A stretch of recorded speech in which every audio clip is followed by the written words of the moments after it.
if you're investing in this longer term vision, it's not going to happen next year. It's not going to happen the year after. These questions or the demand for actually seeing it in numbers immediately, I think is probably going to be a sort of a persistent disappointment. But in the long run, you are going to see this, I think, just slowly, in many cases, bleed into numbers is almost how I think about it.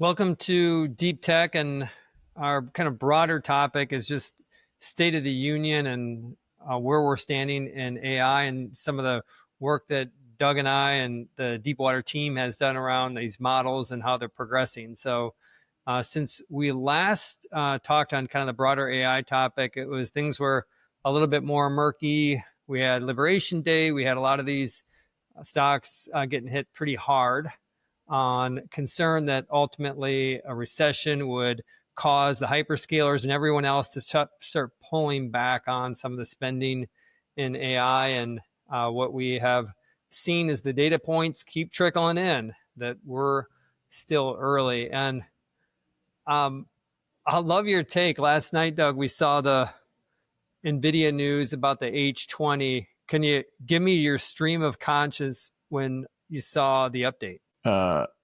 Predictable was the first word. I mean, you and I talked about this before. I think we had said that we expected eventually a deal would get done. Deals are the love language of this administration. And I think this happened a little bit sooner than I would have expected. But I feel like the tea leaves were sort of pointing to the reality that we were going to eventually get some sort of loosening of these restrictions. Because if you just like step back, it is better for the US, it is better for Nvidia, right, to have these chips being sold in China versus having a Chinese competitor maybe emerge and challenge US dominance in chip making. I just think logically, like, why even risk that?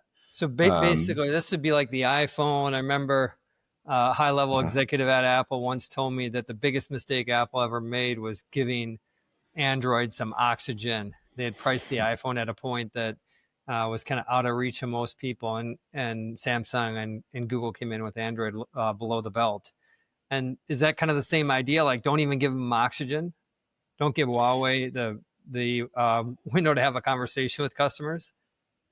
Not only oxygen, but there's a flywheel that happens with that, right? Where if you have a competitor that gains momentum and they can generate a product where they're generating free cash, and then they can reinvest that free cash back into more R&D, and you get this flywheel spinning where eventually you might have a real competitor where, right, if it's just a competitor because there's restrictions, they're not really a competitor technically, they're just a replacement. They're the best that the market has.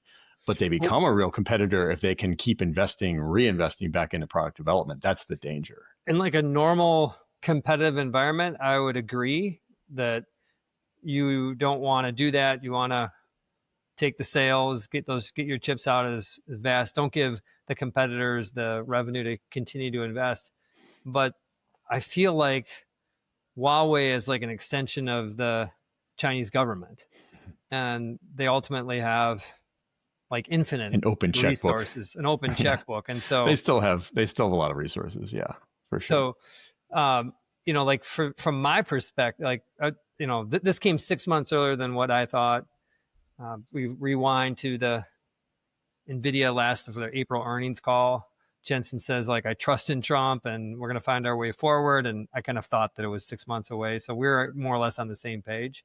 So it did come earlier than expected. And on that piece around what does it mean kind of competitively, let's kind of move beyond what it means for NVIDIA. That's a 10%, 15% positive impact, but there's much bigger ramifications. And like you said, is kind of competitively.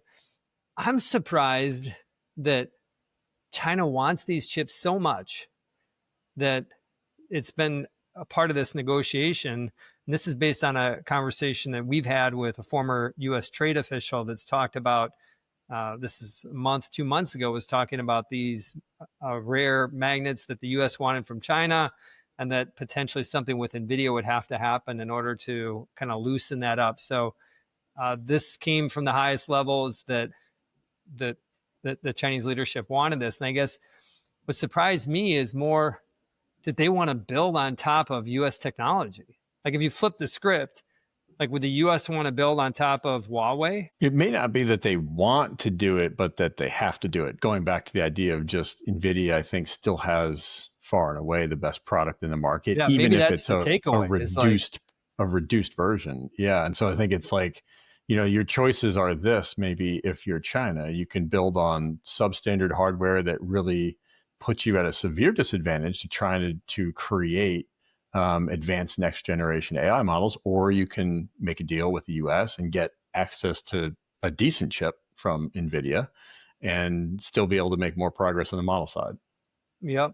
But it's kind of funny too. If again we continue to rewind here, going back to DeepSeek, like the country that gave birth to DeepSeek, that was the ultimate in getting away from Nvidia, is recognizing that Nvidia is the best thing going, and this is their like junior varsity GPU too. I think it goes to show that the whole DeepSeek thing, for as much energy and concern Right. that it caused, and I think a lot of people that are following this space closely said this is not a real challenge to the frontier model space. It's still not a frontier challenger. It's a good model, just to put it in Mm-hmm. perspective. DeepSeek's still a good model, but there's a difference, and I think this is the most important thing to understand. There's a difference between being on the frontier and fighting for the lead on all these leaderboards on the qualitative side of like what is the best model. The Yep. only companies that are fighting there are Anthropic, Google, OpenAI, and xAI. Yep. Those are the only ones. Facebook's not even Meta's model is not even there, right? And so I Mm-hmm. think that goes to show you where they're at, and they're spending a lot of money to try to get there. So kind of one of the like more core takeaways is we need a lot of GPUs to advance at the frontier side of AI, and that in this battle we talk about like where's China versus the US and AI, who's gaining. Kind of the narrative has been that the US had a leadership, and that's been kind of shrinking. DeepSeek is often used as evidence point on that, but the fact that China's coming back to the table again for a tier 2 GPU Mm-hmm. probably is evidence that, I know this is on the infrastructure side, not on the model side, but that's probably encouraging for those who are rooting for the US to continue leadership in AI. It is. I think it is. And I mean, I think if again, just go back to not just Nvidia. That one's sort of the obvious one because they're so dominant in the infrastructure space. You go to two other places when you think about that particular argument. One is the model side. And again, I think from a closed source perspective, we have the best models in the world. Open source, I would say China probably is leading right now Mm-hmm. with whether it's QN or whether it's DeepSeek. They have good open source models, but those models just objectively, in my opinion, are not as good as the closed source models. The other space, and this is something we saw a big announcement in Pennsylvania today, is the energy space. I mean, I think again, the Trump administration has made it very clear that there's almost an open checkbook at this point to try to push strong energy policy that allows us to keep building all the energy we need for these, megawatt and gigawatt data centers that companies like Meta and Microsoft and Amazon want to build to support their infrastructure buildouts. I want to hold the thought about the U.S., the infrastructure and energy. I want to get to that, and kind of going back to the takeaways below the surface on the Nvidia China announcement, is that there's another piece to it where it just feels like these are so valuable because there's so much at stake, and that it just is a reminder to me that the substance of AI is going to ultimately exceed the hype. When you have at the highest level, this is like one of the key bargaining chips. That I think it's an indication, at least, that Chinese leadership feels that AI is going to be a big deal. Overstating the obvious, perhaps, but worth. Yeah, well, I was trying to think of how to respond to that because it does feel at this point that AI being a big deal, it feels consensus. I mean, it's Right. I always But hate when we're I in mean, the majority, but I don't think anybody doubts it's going to but be pretty that's big. It's yeah, probably a everybody. question of how big. Yeah, that's I guess what I'm saying is like the And like, where is that bar really at? My point is like, if the market was at where I think AI is, would be much higher. But I think the substance of what it's gonna, I still don't think the market fully appreciates what's gonna happen, what it's what's eventually going to eventually gonna be. happen. Yeah, So, yeah, um, I'd agree with that. it's I mean, really well, hard to. and yeah, to that point, I mean, this is something that we've talked a lot about. Like, there's always this question of, if AI is so great now and it's going to be so great, why aren't we seeing more real use cases? Where's the value? Like, where's the actual monetary value? And we've been sort of making this argument where, if you think about what AI is capable of today, I think that for a lot of particularly, like IP based businesses, tech businesses, digital businesses, a lot of those companies, they could cut 5 to 10% of their workforce now, today, with AI. I really That's believe that. mostly coding related, correct? Not mostly, but I'd say that's probably a big part of it. Okay, But I think less it's than half. also You think is coding customer. related? Customer. Okay, how about here? Here, Probably, yeah. Like the customer service, there's stuff in sales. But forget about the buckets. It's like, it's lower level employees. I think that those functions can be automated. And we're seeing it, like Microsoft mentioned this $500 million that they've saved just in call centers in the last year alone. They've mm-hmm. had two cuts to their workforce over the last, I think it's been 3 or 4 months. And they seem like they're really AI driven. And again, for them, it's across sales, it's across customer service. It's probably also some in engineering. So, like these companies, you can see it along the margins, but I think the barrier to just making these big 5-10% cuts is just political. Like, it's Right. really hard as a leader, whether it's public pressure, whether it's from media pressure, or whether it's internal pressure, to go make a really big cut driven by AI, even if it's good for shareholders and everybody else that's still in the business. Yeah, definitely more that's coming. Of course, Ford CEO has talked about half of their white collar jobs eventually going to the machine. At Deepwater, we have our initiative around Intelligent Alpha, which is helping make stock selections around that. When I just think, just across the board, how we market our products is being impacted. I mean, all this stuff is well traveled roads. The reason why I wanted to put it into some buckets is I'm kind of rewinding back to our AI summit that we had with, Databricks was there, OpenAI, um, Anthropic, and they all talked about kind of the key use cases of AI are still coding and customer service. And when I think about those job savings, this gets back to the argument that this is going to be bigger than what the hype is, because we're seeing these changes that you're talking about in terms of like the workforce based on what I think is still 2023 type of use cases for AI. And Mm-hmm. if you play it forward and say the models are going to get better, and we're going to get, it just feels like it's just hard to really fully grasp where this can all go. Yeah, I think there's still a fair question of how much and how long, how quickly does all this play out, and that's probably the biggest gating factor. Is, if you're investing in this longer term vision, right? It's not going to happen next year. It's not going to happen the year after. These questions, or the demand for actually seeing it in numbers immediately, I think is probably going to be a sort of a persistent disappointment.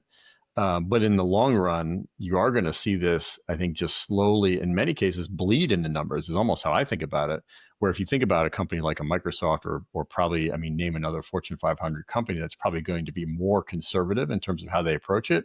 What Mm-hmm. you'll see for their numbers, if they adopt AI and they apply it correctly, it seems like what will happen is, just over a period of years, they'll just have natural runoff of their employee base.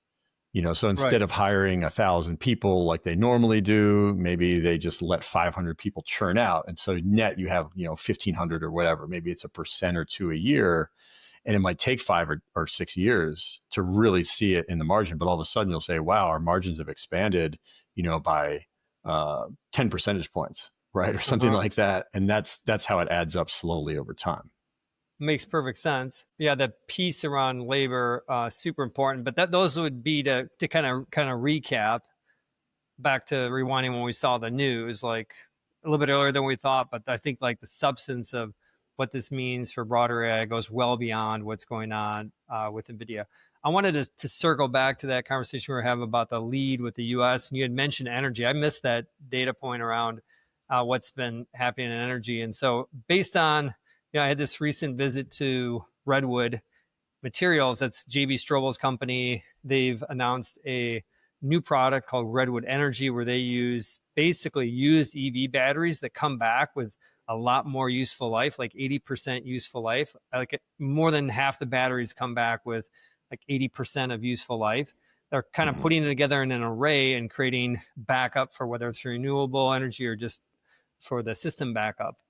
The Through that event, I think the numbers they had were like 5% of the U.S. energy is related to AI today, and going to 15% in the next 3 years.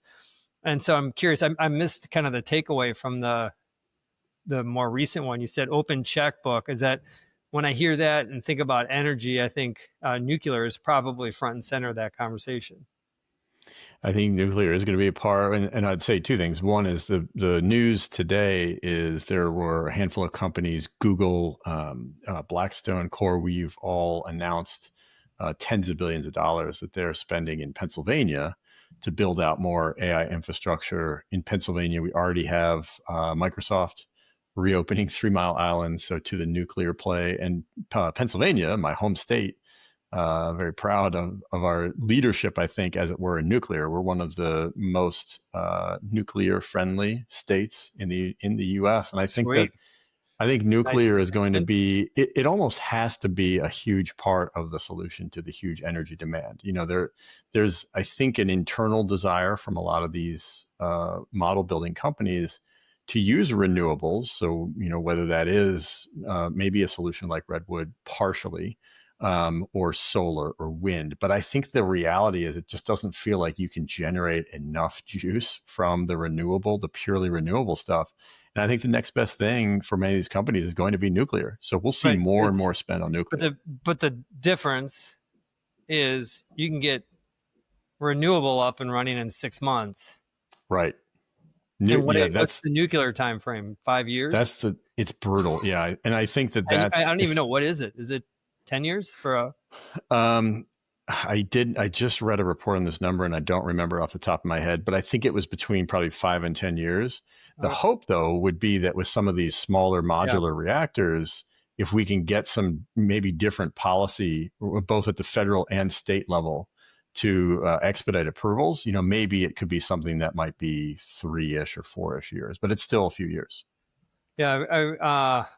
Speaking of Redwood, the former CFO joined the nuclear company, which is basically using technology and being a general contractor with tech that is building these. And it sounds like they've got a pretty big pipeline for these. I wonder, does this ultimately trickle down to cheap energy for everybody, or is this, who knows? Is it going to just basically satisfy the demand for AI? I mean, butterfly effects, I think, are always kind of interesting to think about. Like, what's the unexpected, but you should see it byproduct Mm-hmm. of the main thing happening. Maybe that is the answer. Maybe this is what kind of finally breaks out nuclear and it lowers everybody's energy. I'd Mm-hmm. probably bet against that. It just feels like supply and demand on the energy side is always something that's so Mm-hmm. carefully managed, I would say. And I mean, right, energy prices in many cases have a lot of regulations that you have to deal with in the first place. So I'd probably bet against it, maybe revolutionizing the industry, but it may revolutionize the way that we do generate power more away from the old line stuff like coal and probably toward nat gas and nuclear. Doug, that I have this kind of benchmark. Would my mom understand what we're talking about? We try to put it into a conversational context. And when I think about AI and energy and would my mom understand it, I want to give a shout out to Joanna Stern from the Journal. Recently, she did a piece that went and looked at like how much energy does a prompt actually take? And the loose idea was that if you use a prompt to do kind of a 3-minute video, you can prompt a AI to basically create a video for you. That's enough energy to fry. I didn't know this was something that you do. I guess you do fry hamburgers at McDonald's.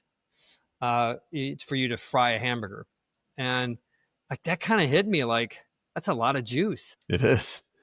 It is a lot of juice. I mean, I think the reality, as we always see in tech, is that prices will come down. So But the well, the cost to do prices will come inference, down, but the need for juice, and this gets back to like the need for nuclear and how we get this ramped up. It still feels like we're going to throw everything at this energy problem, well, and but still I think, but for AI, the price in my mind of running inference is very much a function of the amount of power that it takes. So when I say I the got you. price will come down, as a You're function of saying that, you're also going to the energy demand per query per new prompt per chips will come request will out come that down. are more energy efficient. Yeah, Therefore, I 'cause mean, that's and the other the models will evolve, the chips will evolve, the whole infrastructure I think will evolve. But and you can also think about it in the context of the internet.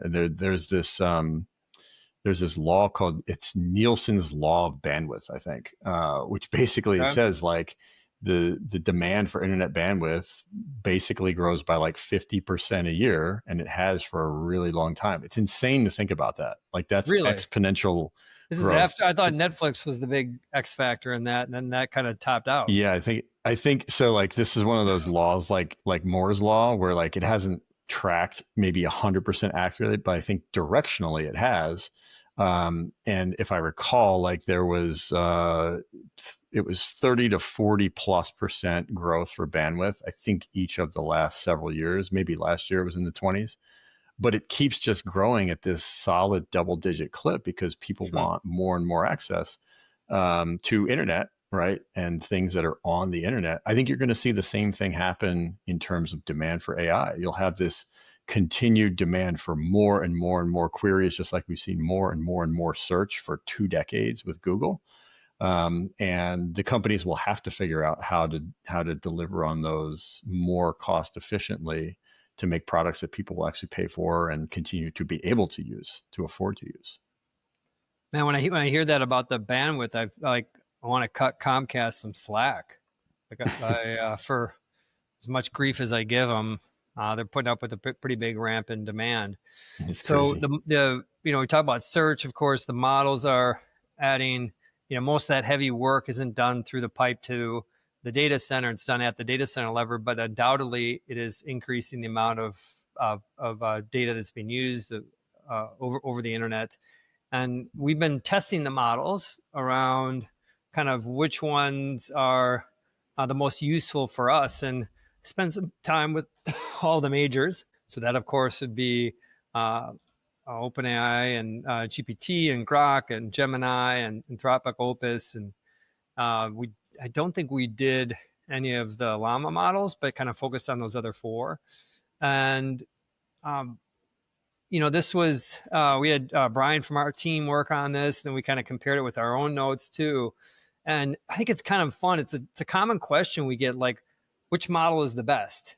And uh, the the the answers, we've worked together for a long time. The answers that drive me nuts is that when there's no clear answer on something, and unfortunately, that's kind of the reality of where we're at with these four top models. There's no clear answer. It invokes the favorite word I think in people who talk about AI, which is taste.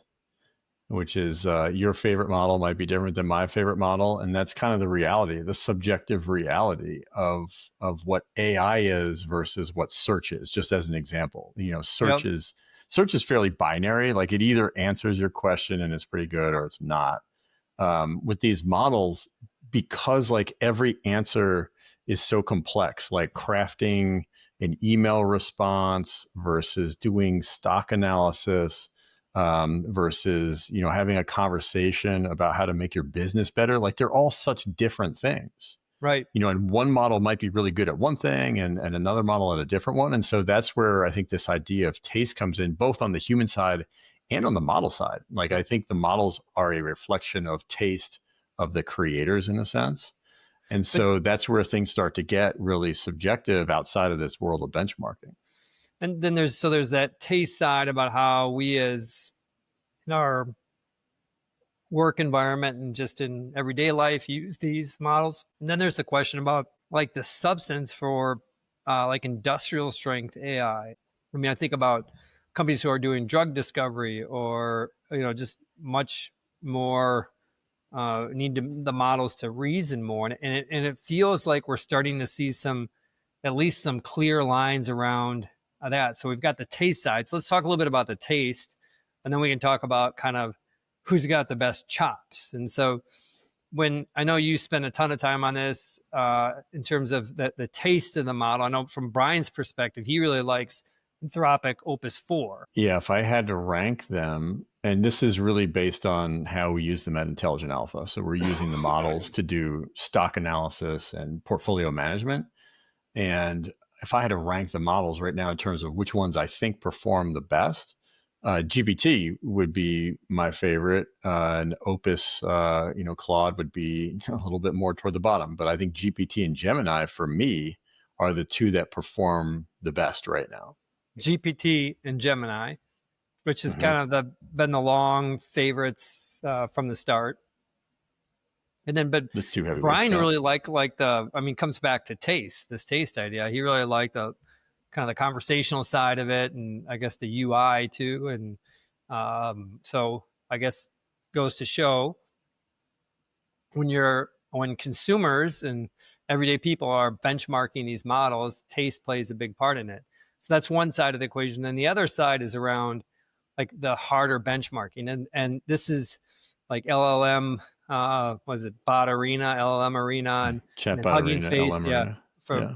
for Hugging Face. So there's different benchmarking groups that are out there, and that part of the conversation gets, there's the question about, are these models being geared to do well on the benchmarking? And I think that's okay if they are. Like, it's let's just see who can build the model best for the benchmark, because the benchmarks are important. And so on that front, we saw Grok hit the top of the leaderboard for the first time on Grok 4, which recently came out, and kind of plays into Elon and his focus around kind of more the sciences approach, the truth seeking side of this too, and which may kind of surprise, because if we go back to when Grok started, it was you had this fun mode which no longer exists, but this kind of idea of being really appealing to consumers. But when you look at what XAI at least is building, it feels like it's going after more of that hard science market, maybe more the industrial level AI applications that would be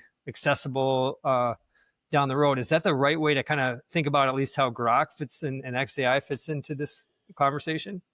I think it's exactly right. And you can almost, I'm trying to form this in my head as we speak, like you could almost think of two axes, and create a four square quadrant where you have tasks in some cases that demand creativity, and you have tasks that demand sort of objectivity.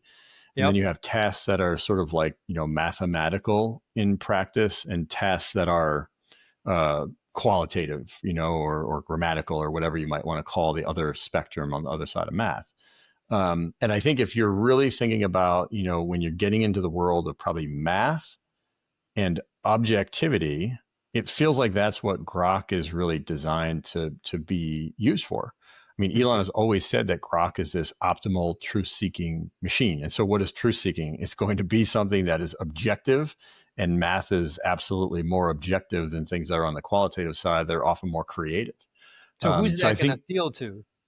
Is it drug who will discovery? the I think it is. I think it's probably things that relate to hard sciences. I think it's probably things that relate to robotics, right? Where the domain is sort of more, uh, there's an expected output, we put it that way, right? Where like things that are more creative and more qualitative, like the output may vary. There may be, like you said before, you hate when there's sort of multiple answers or not a clear answer to something. That's what that quadrant over here is. I think Grok is more that quadrant of certainty, because you're trying to align with something that Mm-hmm. is true, that is definitionally true. And so, yeah, I think it could be drug discovery. I think it's probably things in physics, things in math, things in the hard sciences. And that makes a ton of sense when you look at Elon and his companies with Tesla, SpaceX, right? Those are the kinds of companies that can probably use Grok really well. Do you think the overall economic opportunity is bigger on that more industrial scale AI versus consumer? It's hard to say. Well, and it's hard to say because we've done some of the math on the consumer side. We've talked about Trillion consumer dollar sort of like, companies. yeah, the personal AI opportunity. We've done some math around the willingness of people to pay, how much they might pay. And the short answer is, I mean, I think it could be $1 trillion revenue type opportunity, people actually paying $1 trillion to these companies to use a model, whether So to that means kind of it's a put that into $10 to a perspective, $100 a month thing. trillion dollars would be Google, Meta, uh, Microsoft, Nvidia, throw some hardware Yeah. in there all together.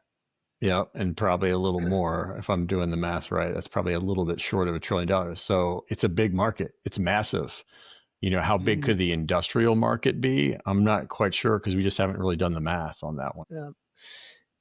When we think about these models kind of in their different tastes and who's making the advances, the conversation around who's at the leaderboard and how you get there and how you stay at the frontier. And when we think about being at the frontier and think about these models are all pretty close. That's something else too, is there's different tastes between them, but with the exception of Llama, the top four, they're all pretty close. And you could argue between which one should be 1 through 4 and 4 through 1.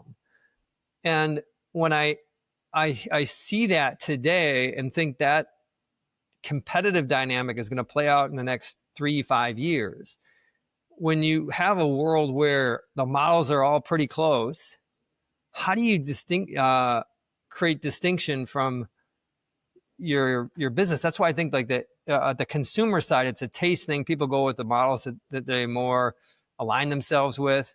But I think on the enterprise side or the commercial side, that if you just got raw chops and there is one model that actually exceeds, then that's going to be a big advantage. But how should we think about that dynamic about, is there actually a winner in all this? It's super early, but I actually think it's a really important question to think about because you're starting to see, I think, the playing field sort of diverge a little bit, where it seems very clear that OpenAI and Google are very much on a collision course because both of them seem quite oriented toward the consumer.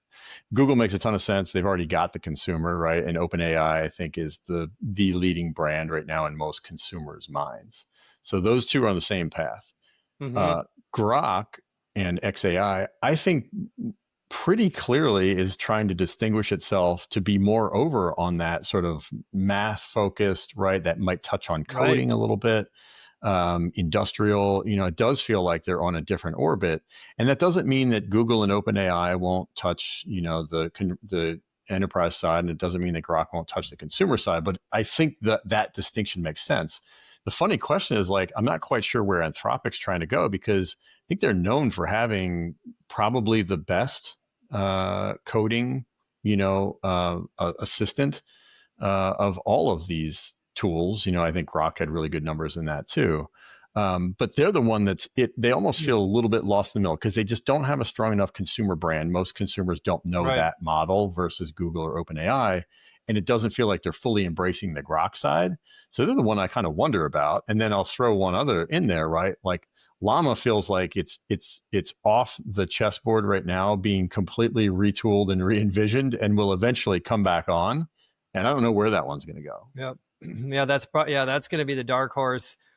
Obviously, just given everything that's going on with the super intelligence lab there, so be fun to And see how and that. by the way, rumors today, I just saw a report, Gene, that the superintelligence lab, they might ultimately stop making Llama open source. They might shift it to Oh, a purely closed source project. it's big news.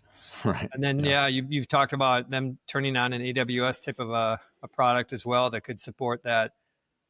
It support open source models, but also could play into a proprietary model as well. Makes a ton of sense, and that'll be a good topic for future deep techs. So, on behalf of Doug and Gene, Thanks for joining, and bye for now.